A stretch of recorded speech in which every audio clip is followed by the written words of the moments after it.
sala de conversas, né, sobre arte e cultura durante a pandemia, um projeto de extensão e cultura para a Reitoria de Extensão e Cultura, né, o site Tão Longe, Tão Perto.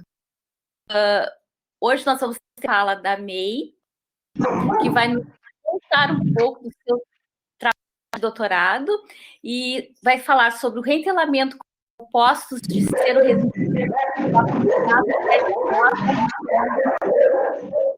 e adaptação à realidade brasileira. Então, eu vou apresentar vou ler o currículo dela.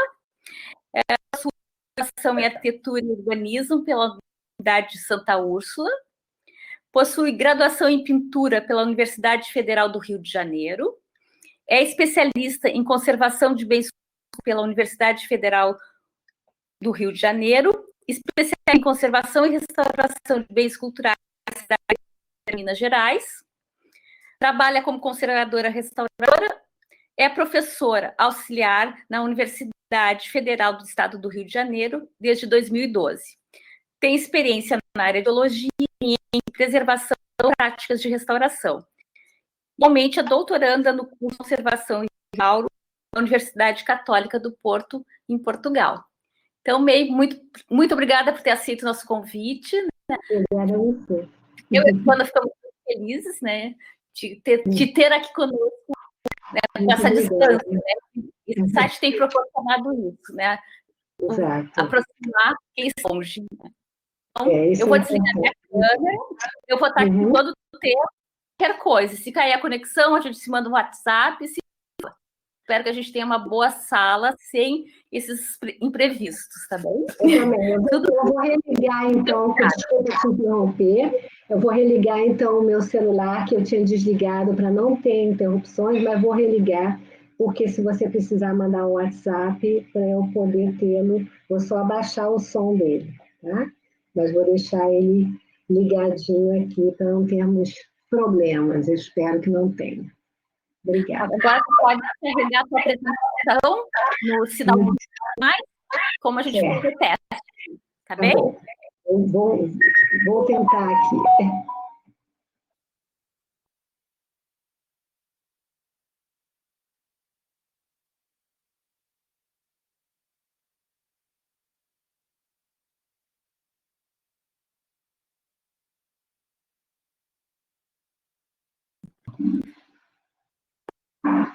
Deu certo, né? Deixa eu diminuir só o som aqui do meu celular, para não termos aqui atrapalhado. Bom, gente, primeiro, boa tarde a todos. Eu queria agradecer, em primeiro lugar, a Andréia e a Silvana, né, e a UFPEL, por esse convite de estar aqui hoje participando ao lado de vocês nesse projeto, tão longe, tão perto, um projeto tão interessante no momento em que nós estamos todos passando, que nos proporciona estarmos, nem que seja virtualmente, um pouquinho próximos dos nossos colegas, com a possibilidade de trocar ideias, de aprender um pouquinho mais, enfim, muito importante. Então, agradeço pelo convite e a todos que estão presentes hoje para compartilhar aqui comigo desse momento. Então, eu trouxe para vocês aqui, como a Andréa mesmo disse, eu estou fazendo o meu doutorado na Universidade Católica Portuguesa do Porto, e esse trabalho que eu trago para dividir hoje com vocês, nessa palestra, ele faz parte dessa minha pesquisa de doutorado, do tema do meu doutorado. Então, eu vou tratar do reentelamento com compostos de cera resina, o aprendizado de Edson Mota no Fórum Museum e a adaptação que ele fez desse aprendizado à nossa realidade brasileira. Não estou conseguindo passar.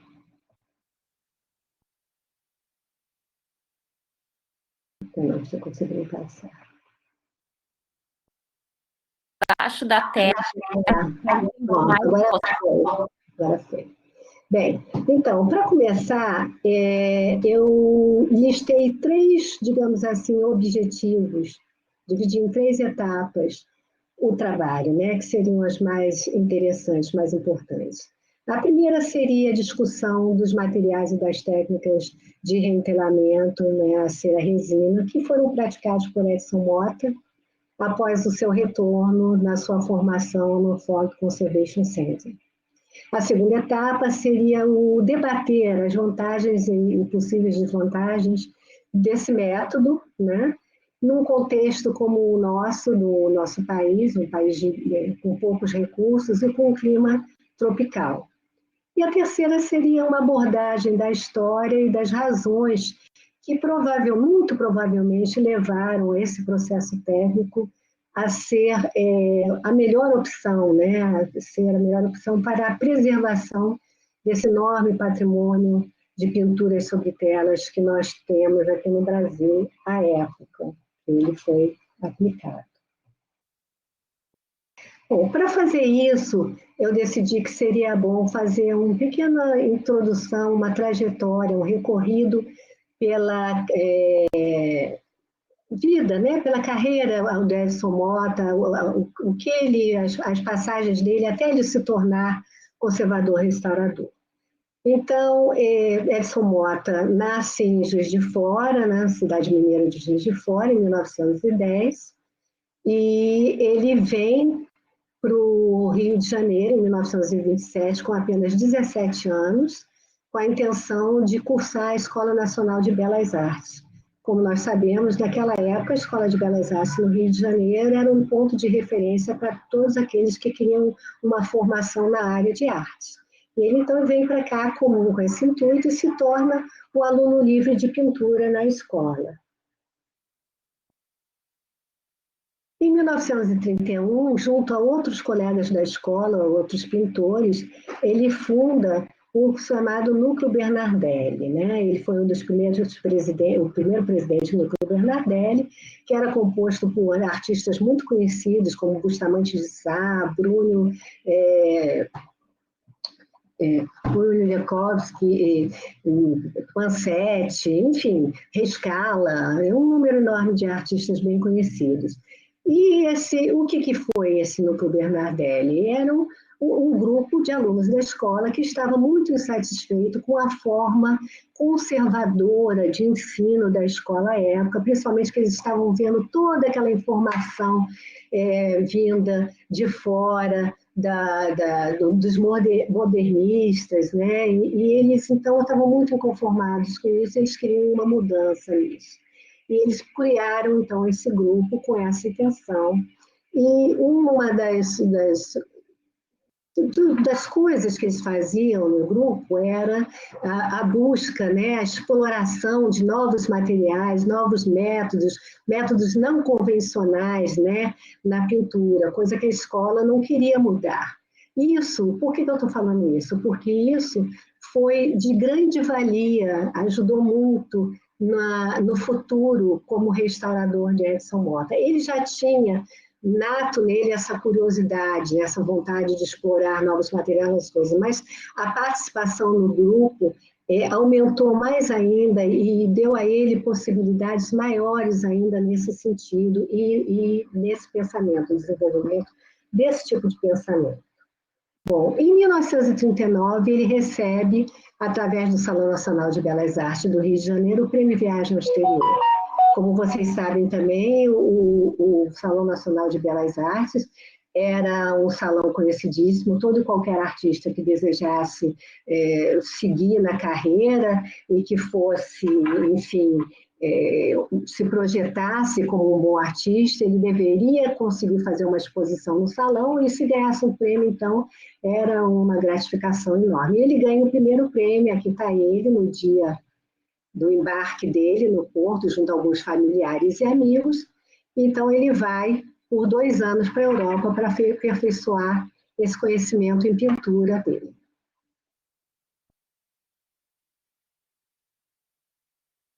Deixa eu ver se eu não passei, só um momentinho. Passei. Peraí. Isso está certo. Desculpa. Eu toquei 2 vezes, passei uma mais. Em 1944, já tendo retornado, obviamente, dos 2 anos na Europa, ele é contratado pelo então responsável, à época o ISFAM, né, hoje em dia é o nosso conhecido IFAM, Instituto do Patrimônio Histórico Nacional, né, que era o Rodrigo de Melo Franco de Andrade. Ele é contratado como conservador e restaurador de pinturas e escultura Itália, e nesse slidezinho à direita, nós podemos ver que esse retábulo, onde tem essa pintura sob tela no centro, foi o primeiro trabalho de Edson Mota como restaurador contratado pelo IFAM. Nessa igrejinha, que era a Igreja dos Reis Magos, no Espírito Santo, na cidade de Nova Almeida.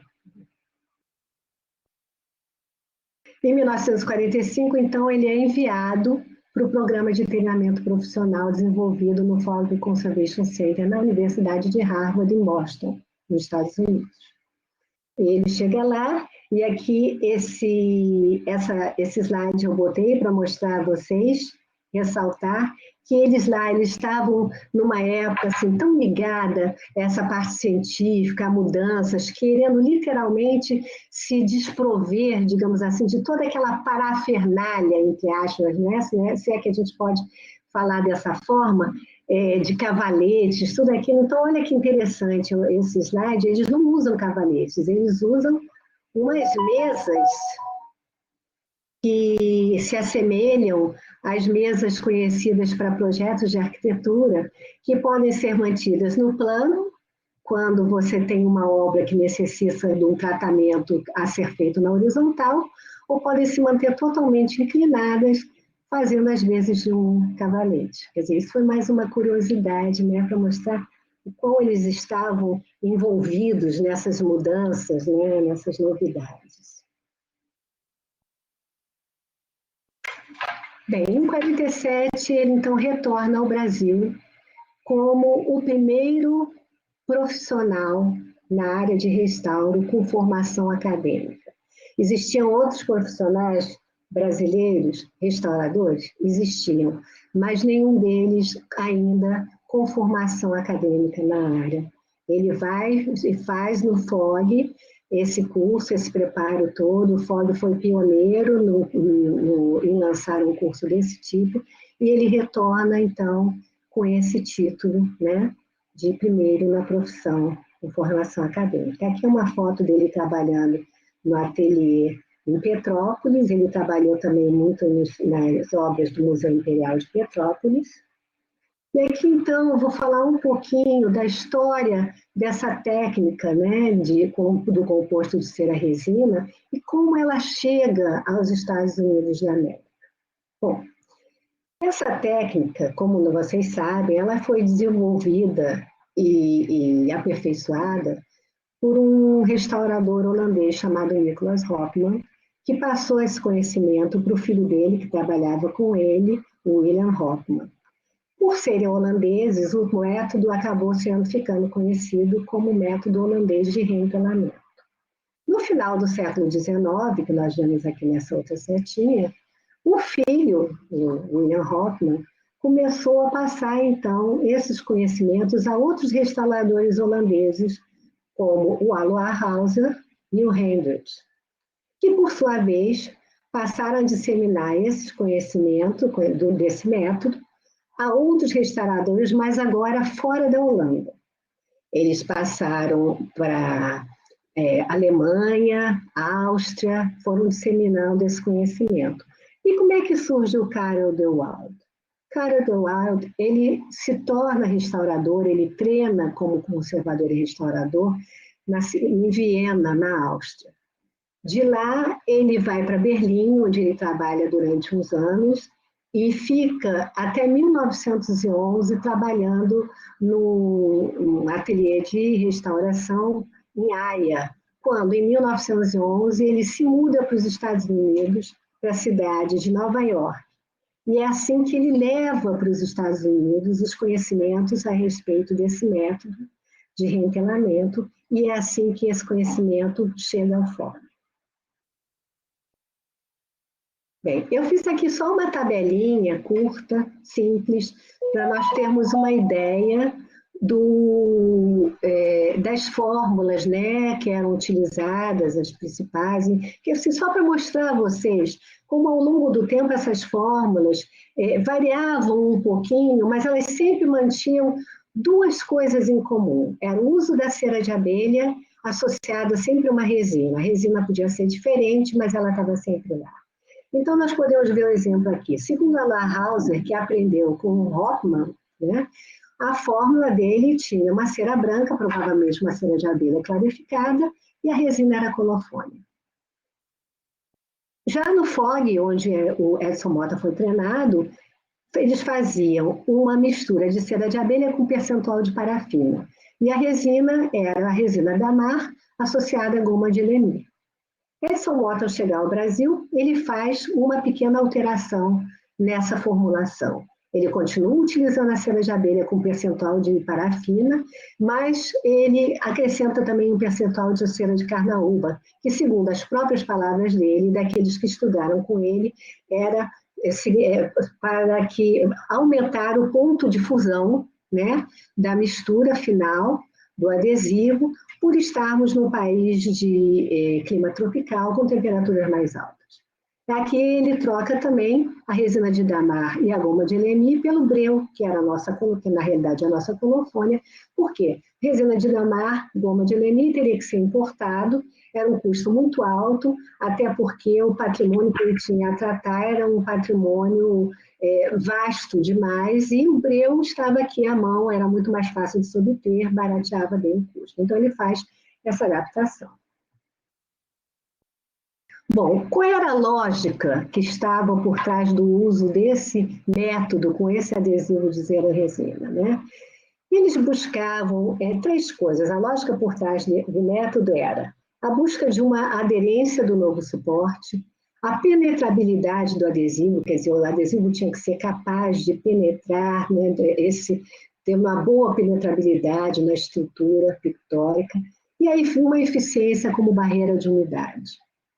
Então, o que eles buscavam? Eles estavam atrás era essa procura por uma coesão entre as camadas que compunham a pintura, as pinturas, né? Que isso é aquela estrutura, né? Que tem sempre vários segmentos, né? Várias camadas de materiais diferentes. Aqui eu coloquei essa frase dita pelo George Staus, que vocês conhecem, que foi um restaurador importante no FOG e que foi professor do Edson Mota. E ele deixa com essa frase dele, ao meu ver, isso muito claro, quando ele diz que uma pintura estará preservada enquanto as camadas que a compõem se mantiverem unidas. Né? E se isso acontecer, não tiver delaminação de fundo, não tiver perda de camada pictórica, tiver tudo unido, ela se manterá preservada. Então, eu passo então para expor a vocês o rentelamento de pinturas. Desculpa, está escrito rentelado, porque como essa apresentação foi feita no encontro do Porto, né, na cidade do Porto, no último encontro luso brasileiro, quinto, as pessoas até que estavam lá já viram essa apresentação. Eles lá falam rentelado, então por isso que todos os slides estão com a palavra rentelado. Mas o que eu vou falar agora um pouquinho para vocês é do rentelamento, então, de pinturas com esse método no FOG Museum e a diferença do que o Kyle DeWilde levou para os Estados Unidos. O FOG Museum fez uma modificação nesse método de rentelamento. No método holandês, que foi o método levado pelo Kyle DeWilde, o que eles faziam? Eles utilizavam o composto de cera resina para fazer a aderência de um tecido novo ao verso da tela e da pintura original. Né? No FOG, quando chega no FOG, eles decidem colocar uma camada intermediária de papel, em geral era um papel de trapo, que podia ser de linho ou algodão, poroso, entre o novo tecido a ser aderido e a estrutura da pintura original. A aderência era feita sempre com a cera resina. Né? Eles decidem fazer isso e eles usavam a folha inteira, tomando toda a área da pintura original. Né? Nós vamos ver mais adiante porque eles estavam, então, colocando uma camada inerte entre, né, o tecido novo de reentelamento e a estrutura pictórica. Esse slide aqui eu coloquei para vocês verem, vocês podem perceber que é dentro do ateliê do Fogg também, né? E aqui atrás vocês têm a mesa com todos os utensílios do reentelamento, uma mesa própria. E aqui, esse é o Richard Buck, que era o responsável pelo tratamento estrutural do Fogg, e ele está sendo ajudado pela Anne Clapp. Estão fazendo um reentelamento à cera, vocês veem que ela aqui está com ferro. Aqui eu botei esse slide, eles chegaram a desenvolver um design diferente, né, próprio de um ferro, para esse tipo de reentelamento. E ele, enquanto ela espalha a cera, ele está com uma pedra, né, em geral eles usavam uma pedra fria, para ir ajudando a esfriar mais rápido e a manter comprimido um pouquinho também a área que a cera já havia sido aplicada uniformemente.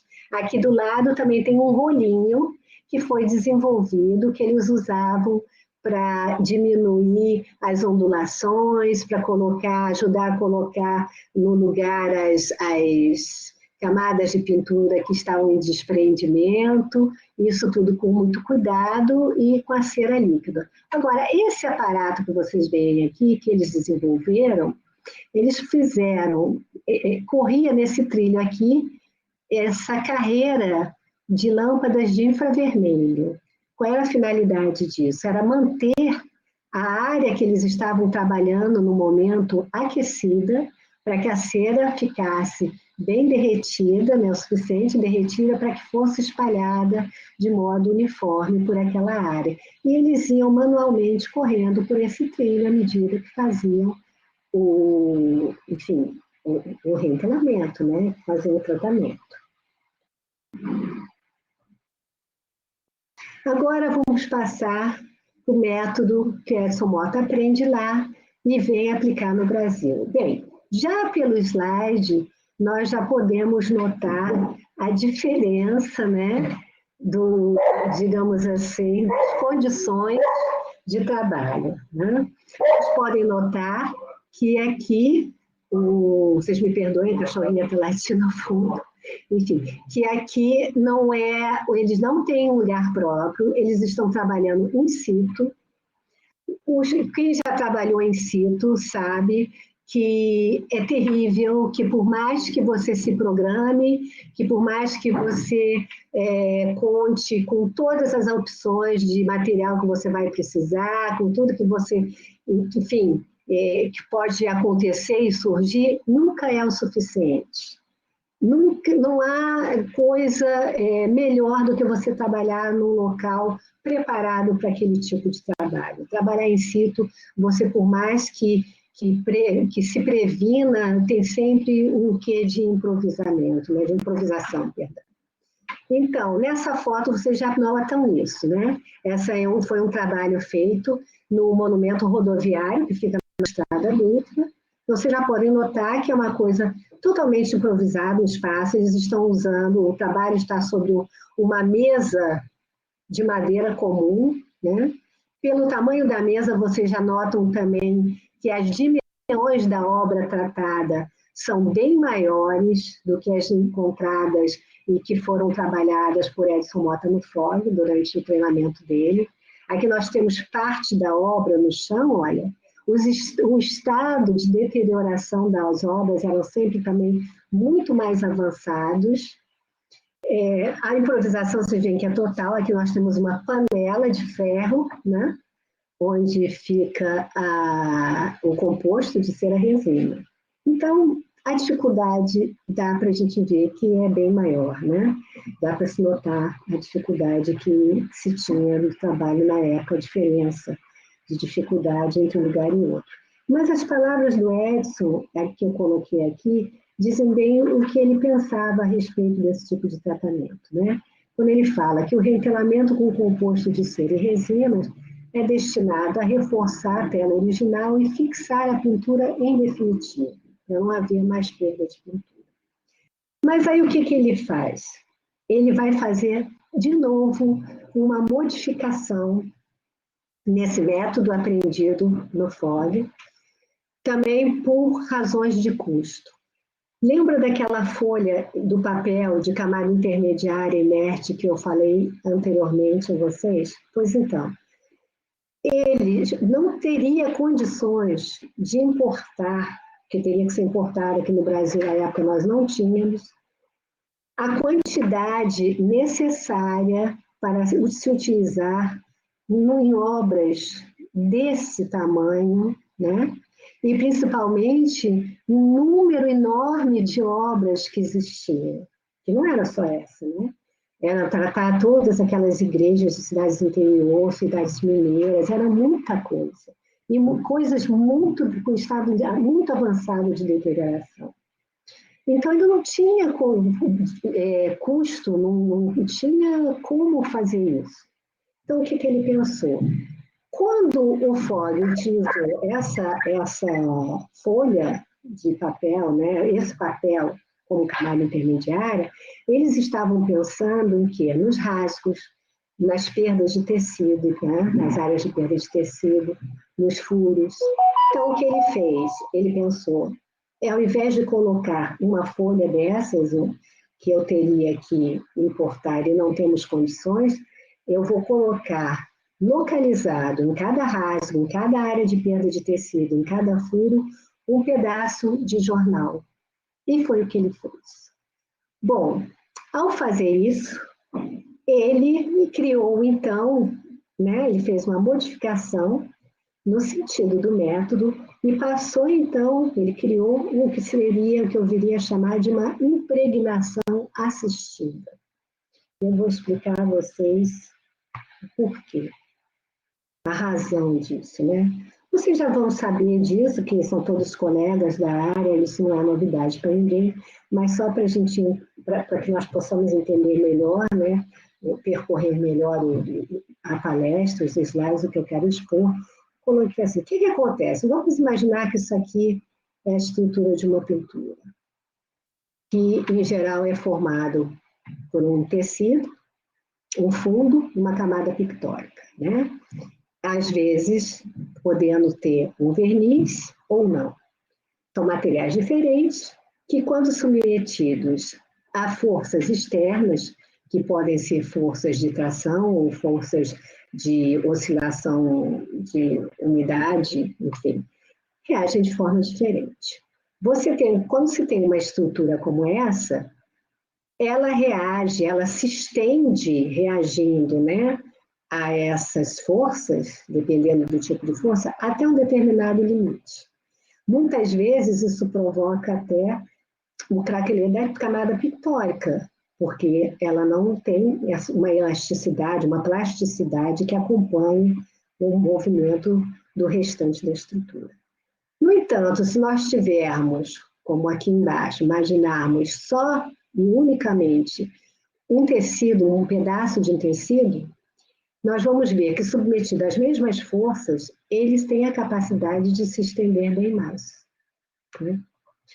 Ao ser colocada essa camada intermediária inerte entre esse tecido novo e a obra original a ser reentelada, o que está acontecendo? Está acontecendo o que nós todos conhecemos como um reentelamento de verdade, né? Ele funciona como reentelamento de verdade na medida em que, a partir do momento em que essas forças forem exercidas de novo sobre essa pintura, elas vão ser recebidas, passar por essa camada que é inerte, que então vai segurar as outras camadas, né?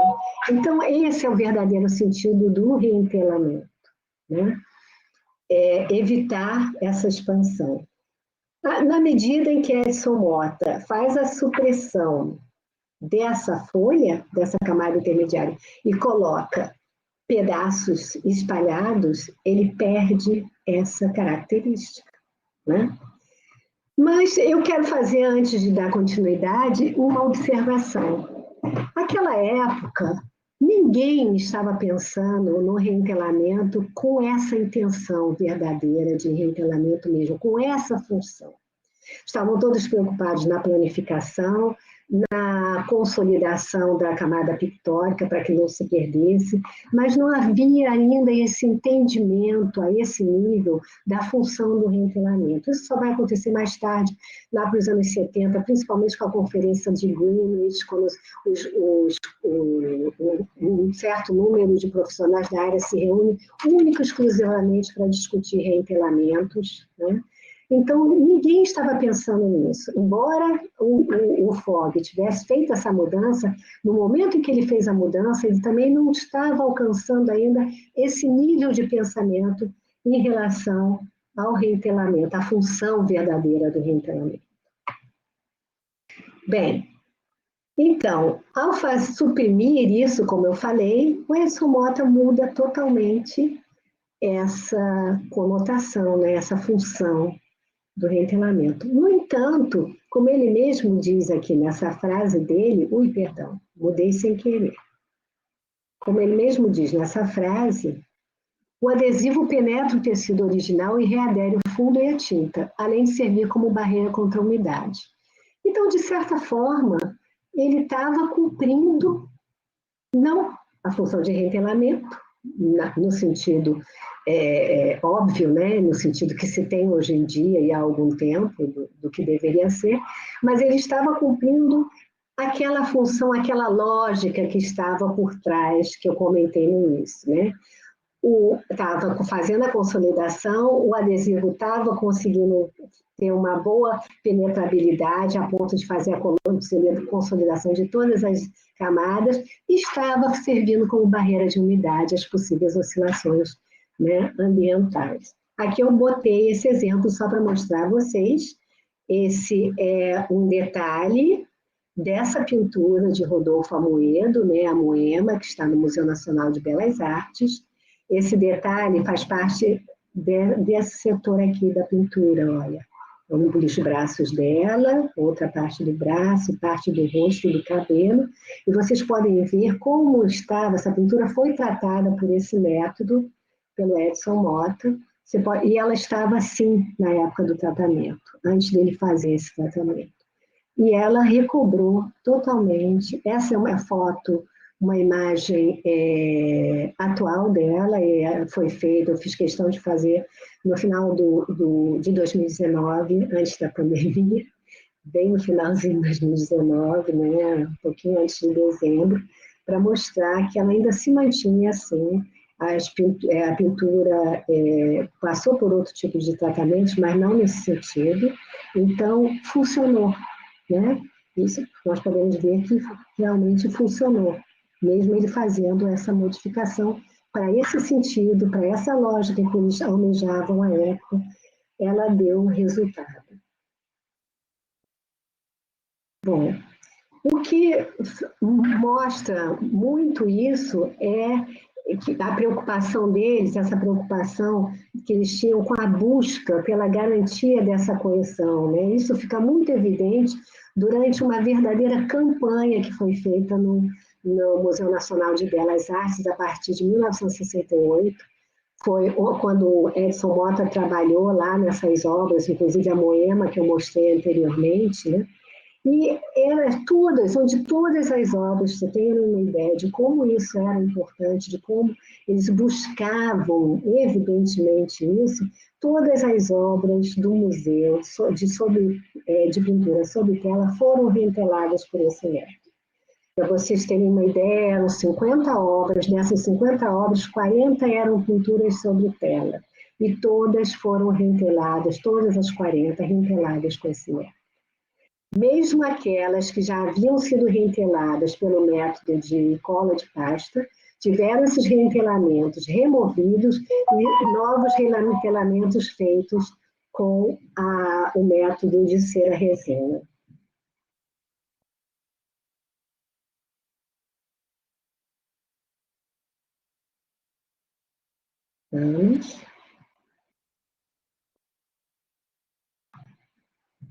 Um momentinho, que não está querendo ir aqui, não sei porquê. Vamos ver se agora vai. Não está querendo. Estranho, parece que travou aqui. Tenta. Foi. Eu estava tentando, mas não sei porquê no meu. Porque eu não estou com o mouse, né? Eu estou no notebook, né? Eu não sei porquê ele não estava aí. Mas agora. Bom, então cheguei às considerações finais, né? Então, o que nós achamos que se pode tirar nessas considerações finais? E Edson Mota, ele, apesar de ter abandonado a lógica, né, dos reencanamentos apreendidos por ele no FOG, essa reencanamento com cera resina, os resultados do que passou a ser, né, do que eu passei a chamar das impregnações assistidas feitas por ele, nós não podemos negar que realmente impediram a perda de tinta por desprendimento das obras que foram tratadas por ele com esse método. Né? As pinturas que eu mostrei, né, na verdadeira campanha que foi feita no Museu Nacional de Belas Artes, no slide anterior, são a melhor prova disso. Né? Então, realmente, nesse sentido, funcionou. Ele conseguiu esse resultado, mesmo abandonando essa lógica, com as impregnações assistidas. O que, se nós formos falar em vantagens e desvantagens, foi um ponto positivo. Né? Por outro lado, ele conseguiu também, com a impregnação assistida, manter a obra preservada das flutuações ambientais. Né? Então, foi outro ponto positivo que nós poderíamos ver como outra vantagem. No entanto, em decorrência disso, nós sabemos, né, todos nós sabemos, que o uso da cera resina, do composto de cera resina, promove o escurecimento do tecido, né, da tela original. Quem já teve a oportunidade de participar de um reentelamento desse tipo, ou de ver depois de feito, percebe que a tela original, depois de permeada, né, depois que o composto, né, permeia essa tela, ela muda de tom, ela se torna mais escura.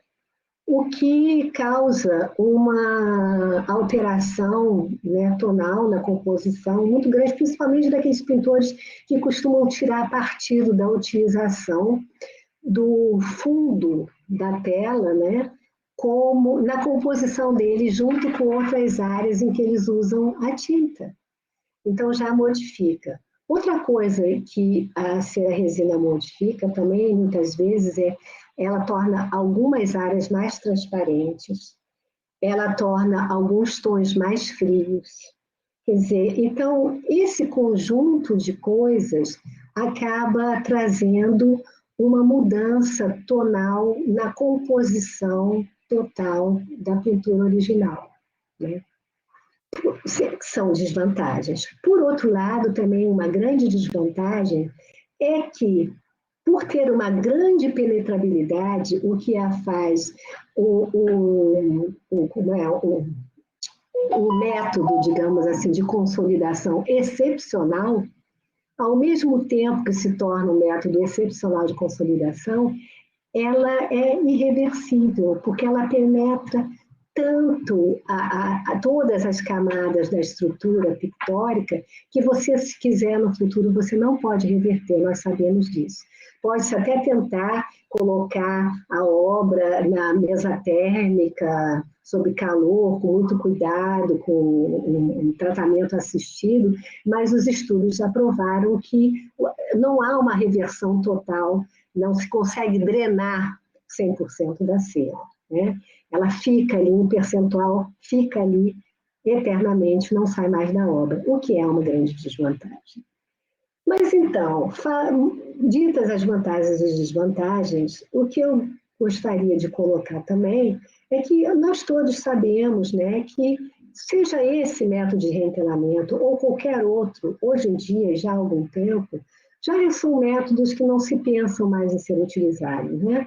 Porque se viu que são intervenções extremamente invasivas, que não devem ser utilizadas, a não ser, obviamente, que você não tenha outra opção, que seja escolher entre um método desses ou perder a obra. Aí é a tal chamada escolha de Sofia, né? Não se tem muito o que fazer. Mas, mesmo assim, você tem, hoje em dia, já diversos tipos de consolidantes e diversos outros métodos que você pode, se for o caso, escolher dentre eles o que for melhor para aquela obra que vocês têm que tratar naquele momento em que só pode ser tratada através de um reempelamento. Então, o que eu queria deixar claro, após toda essa minha explanação, é que, apesar de tudo isso, apesar de Edson Mota vem, ele faz as adaptações que tinham que ter sido feitas em função do nosso país, das condições climáticas, das condições financeiras que nós tínhamos, a falta total de recursos, mas, apesar de todas essas desvantagens também que nós vimos, nós não podemos deixar de aceitar, né, que realmente, se não fosse esse trabalho feito por ele, muito do patrimônio brasileiro à época não existiria mais, porque a época era o que poderia ter sido feito para que as obras não fossem perdidas. Então, se ele não tivesse feito isso, usado esse método de tratamento, que era a época que se fazia, né? Ele fez as alterações necessárias, muito bem feitas, por o que ele tinha que fazer, muito do nosso patrimônio teria sido perdido. Então, bom, era isso que eu queria trazer hoje aqui para vocês. Não sei, cadê meu próximo slide? Ele sumiu. Estranho. Vou voltar para ver se eu consigo no slide final. Não, ele não está aparecendo, eu não sei por quê. Bom, eu vou deixar nesse, o meu slide final era de agradecimento a todas as pessoas presentes, meu muito obrigada a todos que estiveram comigo durante esse momento, né? Essa reunião. Meu muito obrigada a Andréia e a Silvana, a UFPEL por esse convite maravilhoso de participar nesse projeto que está conseguindo, como eu falei de início, reunir um pouquinho, né, as pessoas e tirar um pouquinho da nossa cabeça essa loucura que está sendo viver, essa pandemia, essa coisa tão esquisita, tão surreal, né, que nunca imaginamos passar. Então, muito obrigada a todos, obrigada por todos que estão aqui. E era isso que eu tinha para trazer para vocês hoje. Bem, eu que agradeço meio a tua aula, né? Foi uma primeira aula, e como é importante fazer esse registro, né, da história da restauração, né, no país, assim. Sim. Tem, né, nesse sentido, assim, da preservação dessa memória. Então, acho que faz de parabéns e foi muito bom. Teu slide está aparecendo, obrigada a todos os presentes. Acho que está aparecendo. Para mim está uma tela, fica em branco, eu não consigo vê-lo. Por isso que mas eu achei. Está aparecendo. Entra uma coisa assim, meio distorcida, uma imagem distorcida, desfocada, parece que tem uma árvore, uma nuvem, e um céu, não aparece o slide final. Não sei, mas se aparecer. Da conexão, mas a Silvana avançar o slide, ela botou um recadinho ali no chat. Mas está vendo o slide, com os agradecimentos, né? A professora, a doutora Maria Aguiar, a Eduarda Vieira. Minhas orientadoras na minha tese, né? A professora doutora Maria Aguiar e a professora doutora Eduarda Vieira, que estão aí me ajudando mais esse meu, digamos, passo profissional, né? E tem me ajudando bastante. Tenho certeza que vai ser um sucesso essa doutora. Eu já tinha visto a tua apresentação lá no curso, né? No primeiro também. E por isso também o convite, né? Para te apresentar para nós hoje. A gente já tem os agradecimentos no chat, não sei se tu consegues acompanhar, eu posso ler. A Kelly dizendo, ótima palestra, parabéns. Obrigada. Boa tarde, obrigada por compartilhar. A Dani, nossa aluna, que está sempre presente em todas as salas, né? Obrigada, professora. A Josefine, muito obrigada pela oportunidade. Marilene, professora de restauração de pintura, que hoje é colega na UFRJ, né? Parabéns por conhecer mais em detalhes esses procedimentos desenvolvidos pelo Edson Mota. Obrigada. A Giovana, parabéns, May, lindo trabalho. E a Josefina também, sempre aprendendo com vocês. Muito boa a palestra. Bom. Paulo Rangel, ela enriquecedora. A Moema, nossa colega da UFMG, também está aqui. Parabéns, interessante pesquisa, a gente queria reunindo nessas salas, né? Olha, Moema foi minha colega no Secor, foi da minha turma no Secor. Nossa, um prazer ter Moema aqui comigo hoje. Muitas saudades daquela época e de todos de lá. Muito bom, uma época muito boa, muito gostosa. Que bom. Obrigada. Não, esses encontros estão isso, né? Encontrar atualmente com vários colegas que estão distantes, né? Mas isso tem sido muito bom. Vocês se sentem tão bem depois de assim, eu sei que vai ser renovada, né?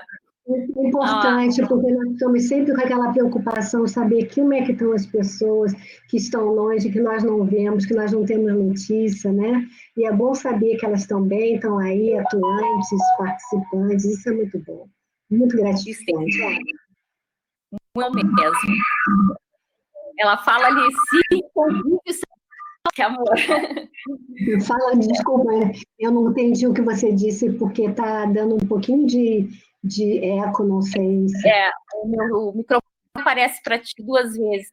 Sim, grande convívio e saudade. Com certeza, com certeza. Mas foi muito interessante esses processos de reenquadramento hoje.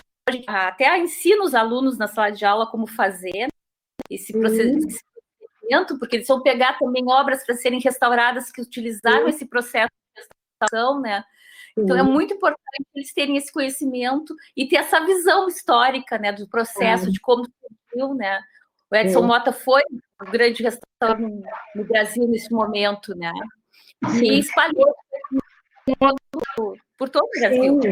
Ele foi, digamos assim, ele foi um professor também, né? Passando esses conhecimentos que ele trouxe para muitos restauradores, muitos aprenderam com eles, que passaram por uma outra geração.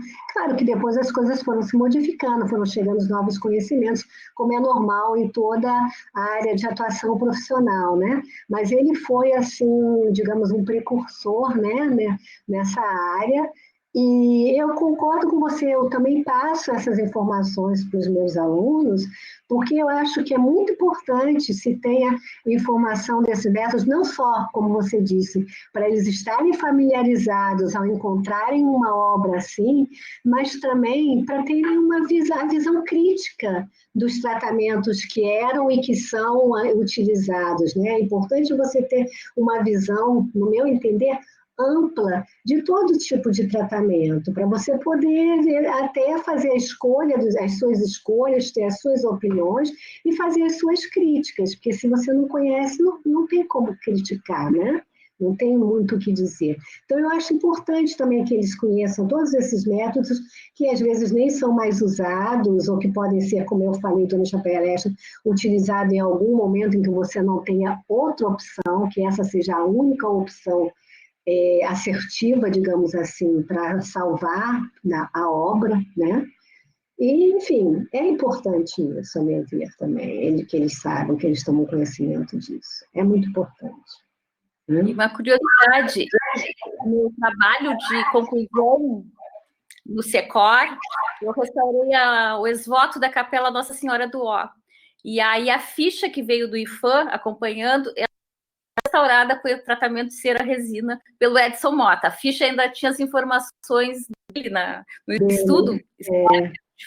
Então, assim, a gente conheceu um pouco também, né, Sim, é muito interessante, porque com esse trabalho que eu estou desenvolvendo, eu estou tendo a oportunidade não só de conhecer muito também da história, né, e dessa parte desenvolvida pela Edson Mota e por outros que aprenderam com ele ou que vieram depois, mas de ver também como esse tipo de tratamento, como esses conhecimentos se solidificaram no nosso patrimônio, porque ainda hoje, principalmente nas igrejas, você vê muito, você encontra muito desse tratamento, como você falou que é a ficha que veio, nas igrejas você às vezes ainda encontra resquícios do tratamento que foi feito naquela época pelo Edson Mota ou pela equipe dele, ou por alguém treinada por ele.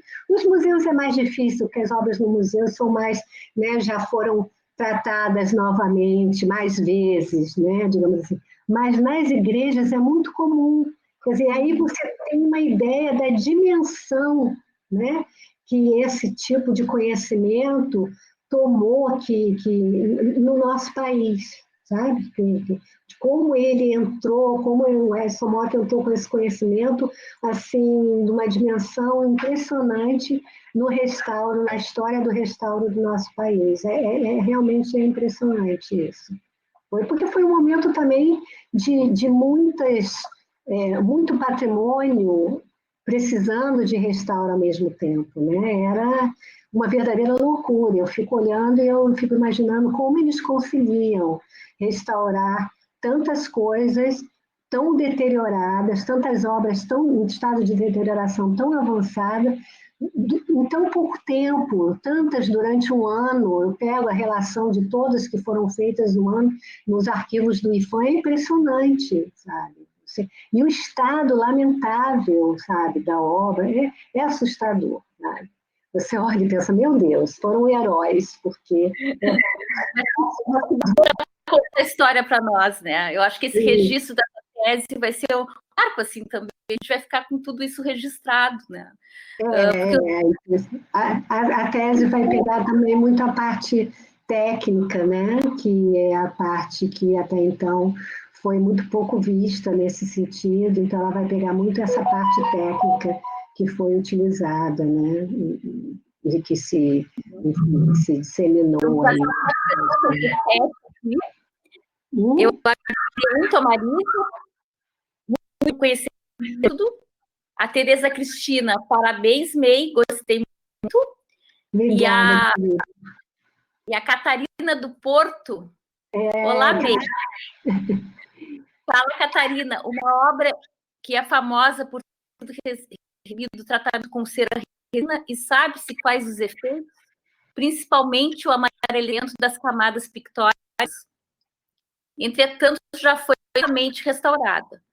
Tens conhecimento de alguma obra que tratar de novo e quais foram os princípios de deterioração que estavam relacionados a cera resina e o que se fez? Eu vou buscar aqui a pergunta. Oi? Desculpa te interromper, eu vou buscar aqui a participação dela, porque eu não estou conseguindo ouvir direito o que você fala. Eu acho que deve estar mais embaixo, né? Catarina. Sim. Olá, May, fala Catarina do Porto. Oi, Catarina é minha colega do doutorado, né? Lá no Porto. Assim como a Tereza e a Cláudia Nunes. Uma obra que é famosa por ter recebido tratamento com cera resina, e sabe-se quais os efeitos, principalmente amarelecimento das camadas pictóricas. Entretanto, já foi novamente restaurada. Tens conhecimento de alguma obra que tenha sido tratada de novo? E quais foram as principais deteriorações que se estavam relacionadas à cera resina? O que se fez? Mesmo que a nova deterioração não tivesse a ver com o reitelamento, a antiga intervenção deu algum desafio? Olha, como eu falei, Catarina, antes, durante a minha palestra, quando você faz um tratamento com a cera resina, no que tange ao amarelecimento das camadas, à impregnação, né, do composto, isso é irreversível. Nós temos um exemplo de uma obra dessas, também no Museu Nacional de Belas Artes, que é o ateliê Estou querendo me lembrar o nome da obra. O Descanso do Modelo, né, no ateliê. Essa obra, o artista, cujo nome agora me falha a memória, ele tirou partido, ele fez exatamente o que eu comentei durante a palestra, ele tirou partido do fundo do tecido da obra. Em diversas áreas da obra, ele deixou o fundo aparente. E nessas áreas esse fundo escureceu. E algumas áreas daí ele trabalha as outras áreas muito com cores claras, com brancos. Então o desequilíbrio foi muito grande em termos tonais, se referindo a esse tipo, a esse aspecto, né, de uma obra que tenha sofrido uma deterioração, né, que eu conhecesse. Ficou um desequilíbrio muito grande que não tem como voltar, porque não tem como você fazer com que aquele tecido original recupere a cor antiga. Por mais que ele escureça naturalmente com o passar dos anos, o escurecimento provocado pela cera resina, pelo composto, vai estar sempre como se fosse assim, um passo adiante, né? Um nível acima. Então, vai sempre existir essa diferença, isso chama atenção. Obviamente, as pessoas que não são da área, visitantes, que talvez não conheçam, pode ser que não notem, mas o profissional da área nota.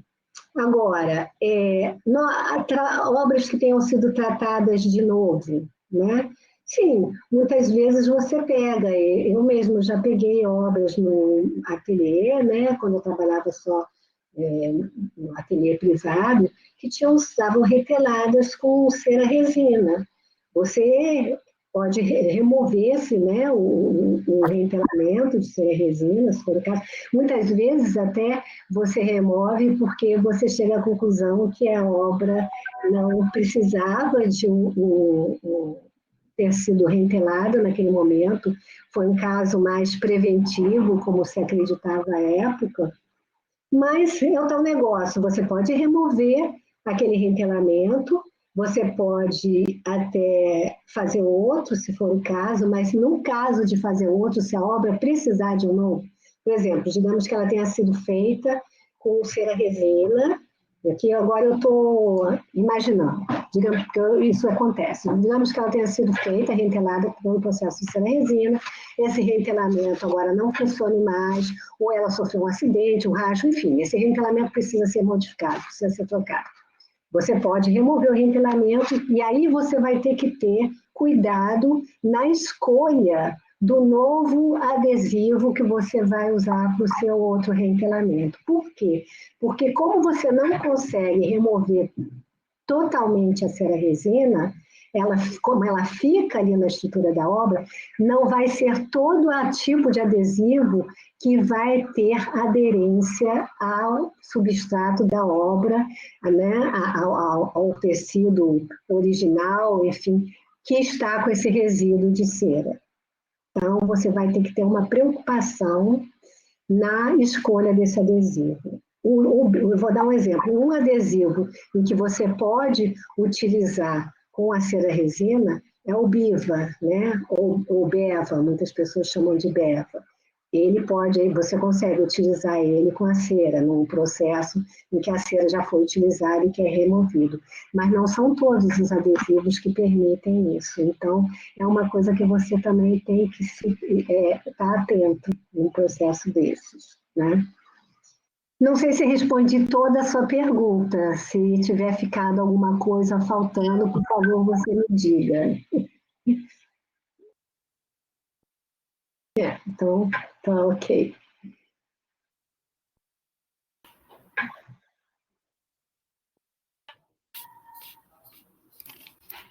Isso temos mais. Almeida Júnior, exato. O que eu dei o exemplo do Descanso do Modelo, faz parte da coleção do Museu Nacional de Belas Artes, é uma pintura de Almeida Júnior. É isso mesmo. Obrigada, Elisa, pela lembrança. A pandemia está afetando mais do que devia a minha memória, minha capacidade de memória. Bem. Eu falei com o microfone ligado. Marilene, quer falar, fazer alguma pergunta? Pode ligar o teu microfone também. Você está perguntando para mim, Andréia? Pode falar. Boa noite. Tudo bem? Primeiro, parabéns pela palestra, pela fala. Acho que é um privilégio ouvir essa descrição assim tão detalhada e uma reflexão tão clara sobre esses procedimentos de enterramento. Acho que é extremamente importante esse tipo de estudo que vai justamente na direção de conhecer procedimentos de restauração mais antigos, mas que podem ser atuais também, porque podem ser recuperados e, em certos casos, são adequados ainda hoje, né? Em certas situações, acho que se pode considerar, talvez modificando alguns produtos e tudo mais.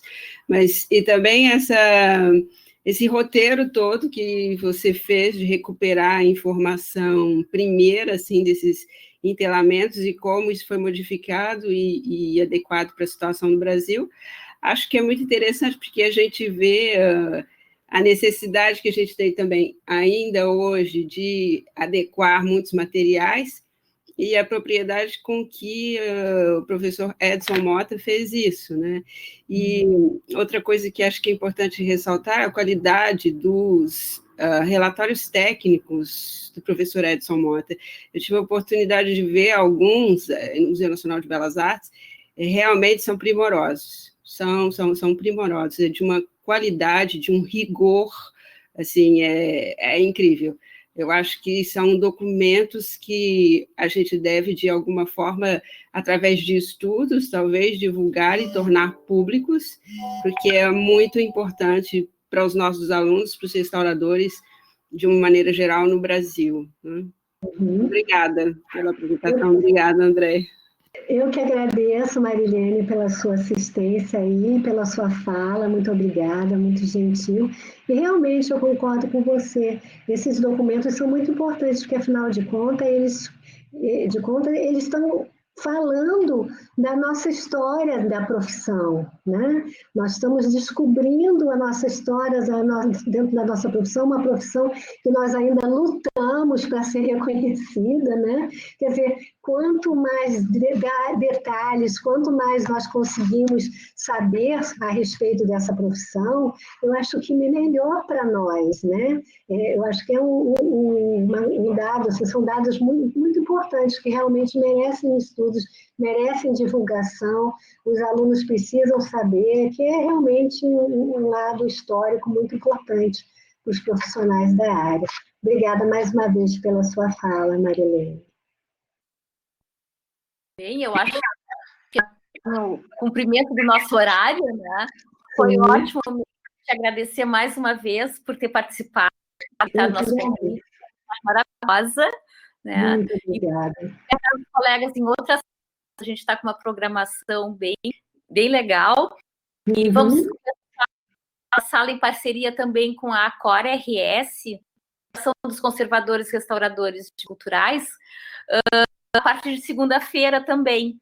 Então, a gente criou, porque o grupo da pré André só está chamando conservadores. Então, assim, como essa sala é arte e cultura para outros profissionais, a gente montou uma sala exclusiva, então, para tratar de assuntos de conservação e restauração. A nossa sala, isso é um bom sinal, né? Em parceria com da nossa associação aqui do Rio Grande do Sul. Né? Muito bom saber disso. Não, eu agora estou super atenta, embora eu confesse que o meu tempo esteja um pouco limitado, porque eu estou nessa correria infinda da tese, né? A Tereza que está aí assistindo sabe bem disso, a Catarina também. É uma loucura, ainda mais com essa pandemia que vieram se somar várias outras tarefas, as quais nós não estávamos esperando, a dificuldade de concentração, enfim. Então, eu realmente estou com o meu tempo bem escasso, mas eu tenho ficado atenta, porque realmente tem aparecido projetos muito interessantes. Eu acho que vocês estão de parabéns, porque esse evento, essa ideia foi fantástica, essa ligação das pessoas, até em outros colegas de outros países, outros estados, ou no mesmo estado, na mesma cidade, outros estados, enfim. Essa troca, como eu falei no início, de conhecimento, essa oportunidade de fazer perguntas, de responder, de saber um pouquinho mais, que eu acho que a gente tem sempre um pouco a aprender, né? E eu acho que é um projeto genial, vocês estão de parabéns, eu só tenho a agradecer e fiquei muito lisonjeada com o convite de vocês em participar, como outros colegas tão maravilhosos que eu já vi que participaram e outros que ainda vêm por aí. Gostei muito, muito obrigada. Eu que agradeço. O frio está terrivelmente frio hoje no Rio Grande do Sul. Pelotas está com temperaturas de 2 graus, 0 graus na madrugada, sensação térmica bem abaixo de 0, assim. Mas vamos tentar o frio com um chazinho quente. Ainda estamos em casa. Agora, uma pergunta. O próximo encontro Luso, que vai ser em Pelotas, não vai ser no inverno de vocês, não, vai? Não. Esperamos inicial também, né? Não. Fique mais tranquila, porque eu quero estar presente. Não, eu não deixaria de ir pelo frio, mas eu prefiro que não seja no inverno como esse que você está me relatando agora. Espero que a gente faça numa primavera bem bonita, com solarada, né? A gente possa se ver presencialmente também, né? Com certeza. Mas esse evento, eu não sei, a gente não tem uma previsão de como vão ser aí, né? A gente tem que esperar passar por isso e que venha logo uma vacina. Mas eu espero também. Então, eu quero agradecer o pessoal que ficou até agora conosco. Tem mais alguns recados aqui. Dando os parabéns. Efetuar cadastro para receber futuros eventos. Paulo Rangel está perguntando. Paulo, a gente tem compartilhado no Facebook e no Instagram, né? Sai a programação e também no site Tão Longe, Tão Perto, a Reitoria de Cultura. Se tu colocares, a Silvana acabou de colocar o link para você ter acesso